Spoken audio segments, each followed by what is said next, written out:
Praise the Lord. இன்றைக்கு உங்களுடைய வாழ்க்கையில உங்களுக்கு விரோதமாக அநேக மனுஷங்க எழும்பி இருக்கிறாங்க. அவங்களை எதிர்த்து உங்களால போராட முடியலையே நினைச்சு நீங்க சோர்ந்து போயிருக்கிறீங்க.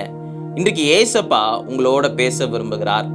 இன்றைய பலப்படுத்தும் வார்த்தை யாத்ராகமம் 14வது அதிகாரம் 14வது வசனம். Exodus chapter 14 verse 14. கர்த்தர் உங்களுக்காக யுத்தம் பண்ணுவார், நீங்கள் சும்மா இருப்பீர்கள். The Lord will fight for you, you need only to be still. ஹல்லேலூயா.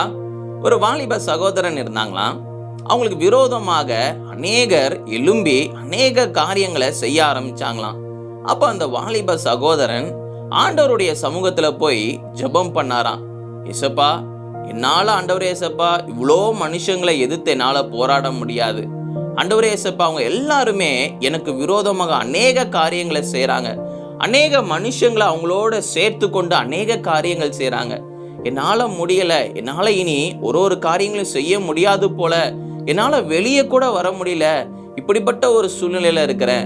ஏசப்பா, நீங்க பாதுகாத்துக்கோங்க, நீங்க இந்த காரியங்களை நீங்க பார்த்துக்கோங்க, இந்த காரியங்களை உங்களுடைய கருத்துல நான் ஒப்பு கொடுக்கிறேன்னு சொல்லி அந்த வாலிப சகோதரன் ஜெபம் பண்ணாராம்.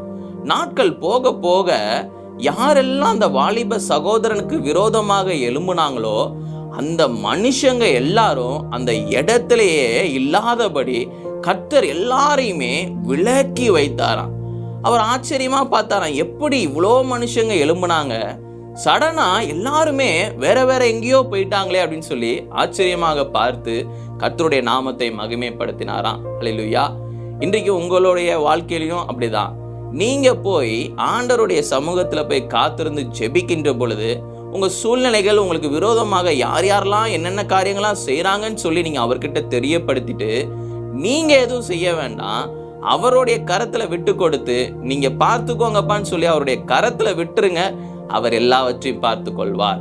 உங்களுக்காக யுத்தம் பண்ணுகிற தேவன் கர்த்தர் உங்களுக்காக யுத்தம் பண்ணுவார், உங்களை பாதுகாப்பார். உங்களுடைய பேரை கெடுக்கணும்னு சொல்லி நினைத்தாங்க அப்படின்னா கர்த்தர் உங்களை பாதுகாப்பார். உங்களுக்கு விரோதமாக உங்களை அழிக்கணும்னு சொல்லி ஏதாவது திட்டமிட்டாங்கன்னா கர்த்தர் உங்களுக்காக ஆண்டவர் அதுல எல்லா காரியங்கள்லயும் உதவி செய்து உங்களை பாதுகாப்பார், உங்களுக்காக யுத்தம் பண்ணுவார்.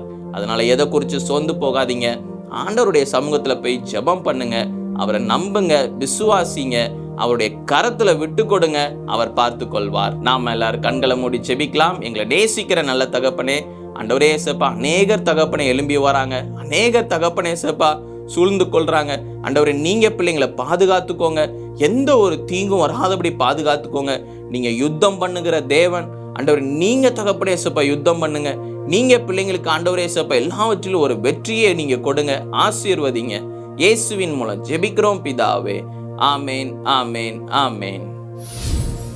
கர்த்தர் உங்களுக்காக யுத்தம் பண்ணுவார். நீங்க அவருடைய கரத்துல விட்டு கொடுத்துட்டு அமைதியாக இருங்க. அவர் எல்லாவற்றையும் பார்த்து கொள்வார், உங்களுக்கு ஜெயத்தை தருவார்.